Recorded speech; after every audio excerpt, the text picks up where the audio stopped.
అందరికీ నమస్కారం. చాలా మంది ప్రేమించిన వ్యక్తులు మాకు దూరంగా ఉంటున్నారు. వారిని సొంతం చేసుకోవాలన్నా, వివాహం చేసుకోవాలన్నా, వారి ప్రేమ పొందాలన్నా ఏం చేయాలి అని అడుగుతున్నారు. అలాంటి వారి కోసం ఈ వీడియో. వారు ఎంత దూరంలో ఉన్నప్పటికీ, వారు ఏ స్థితిలో ఉన్నప్పటికీ వారు మీకు ఆకర్షితులై మీ సాన్నిధ్యాన్ని కోరుకుంటారు. వారు ఎంత దూరంలో ఉన్నప్పటికీ వారు మీ వైపుకి రావాలని కోరిక వారి మనసులో బుద్ధి కలుగుతుంది.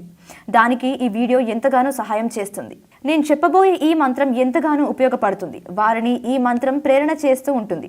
అయితే ముందుగా ఈ మంత్రాన్ని ఉపాసన చేసే విధానాన్ని చూసుకున్నట్లయితే మీరు ఇది శివ మంత్రంగా మనం చెప్పుకోవచ్చు. దీన్ని మీరు ఉపాసన చేసేటప్పుడు శివరాత్రి కానీ, మాస శివరాత్రి కానీ ఈ రెండు వచ్చే సందర్భాన్ని చూసుకొని ఉపాసన చేయాలి. శివరాత్రి వస్తే మంచి ఫలితాలు ఇస్తుంది. లేదంటే మాస శివరాత్రి రోజైనా చేసినట్లయితే, మహాశివరాత్రి రోజు కుదరినప్పుడు మాస శివరాత్రి రోజు మొదలుపెట్టిన మంచి ఫలితాలు ఇవ్వడానికి ఇది ఎంతగానో ఉపయోగపడుతుంది. ఇక మంత్రాన్ని చూసుకున్నట్లయితే ఓం క్రీం లవ్ అంకం కాం సమోహాయ సమోహాయ ఫట్. ఈ మంత్రంలో ఆమ్ కామ్ అని పలికే చోట మీవి ఎవరినైతే ప్రేమిస్తున్నారో ఆ వ్యక్తి పేరు, స్త్రీ కానీ పురుషుడు కానీ ఆన్ కామ్ చోట పలికిన ఈ మంత్రాన్ని జపించినట్లయితే, ఇలా చేసినట్లయితే నీ వైపుకి వారు శీఘ్రంగా ఆకర్షింపబడి జరుగుతుంది. అయితే ఈ మంత్రాన్ని ఎలా ఉపాసన చేయాలో అనే విషయానికి వచ్చినట్లయితే, ఎవరైనా గురువు వద్ద మంత్రాన్ని స్వీకరించే విధానంలో గురువు వద్ద ఎలా స్వీకరించాలి, గురువు లేకపోతే ఎలా స్వీకరించాలి అనే విషయాన్ని నేను స్పష్టంగా చెప్పాను. ఒకసారి వీడియో చూడండి. ఈ మంత్రాన్ని మీకు మీరుగా తీసుకొని ప్రయోగించినట్లయితే ఫలితాన్ని ఒక నాటికి ఇవ్వదు. ఎందుకంటే మంత్రాలు గురుముఖంగా తీసుకోకపోతే వాటికి శక్తి లేదు.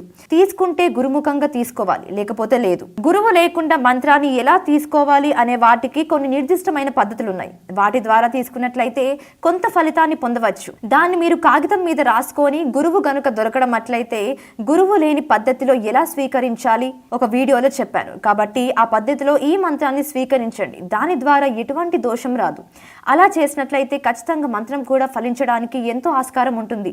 కనుక ఈ మంత్రాన్ని మీరు ఆ విధంగా స్వీకరించిన తర్వాత ఖచ్చితంగా 1,00,000 జపం చేయవలసి ఉంటుంది. 1,00,000 జపం చేసిన తర్వాత 10వ వంతు నువ్వుల నూనె, నువ్వులతో నువ్వులు, ఎర్రని పూలు మరియు ఎర్రటి అక్షింతలు. ఎర్రని అక్షింతలు అంటే బియ్యంలో కుంకుమ కలపండి. కుంకుమ కలిపినట్లయితే అవి ఎర్రగా మారుతాయి. ఎర్రని పూలు, వీటిని మీరు హోమగుండలో సమర్పించాల్సి ఉంటుంది.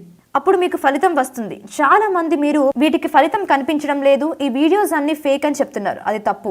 వాటిని చేసే పద్ధతులు చేసినట్లయితే ఏదైనా ఫలితాన్ని ఇస్తుంది. ఖచ్చితంగా హోమం చేసినట్లయితే దేవుడు వచ్చి తీరుతాడు. కనుక అప్పుడు మీకు ఫలితం అనేది నిర్దిష్టంగా రావడం జరుగుతుంది. కావున ఎర్రటి పూలు, అక్షింతలతో హోమం చేసిన తర్వాత మిగిలిన వాటితో హోమ భస్మాన్ని మీరు కొంత స్వీకరించి రావి చెట్టుపై చల్లాలి.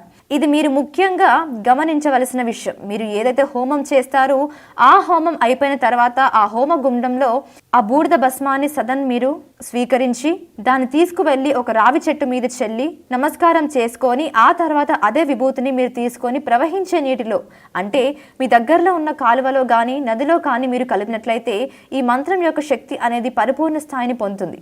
తద్వారా మీరు ఎవరినైనా సరే, ఎంత దూరంలో ఉన్నా వారినైనా సరే ఆకర్షించే శక్తి అనేది మీరు పొందగలుగుతారు. ఈ ప్రయోగాలు మీరు ఆచరించినట్లయితే సత్ఫలితాలు పొందుతారు. ఈ వీడియో కనుక మీకు నచ్చినట్లయితే లైక్ చేయండి, షేర్ చేయండి, సబ్స్క్రైబ్ చేయండి.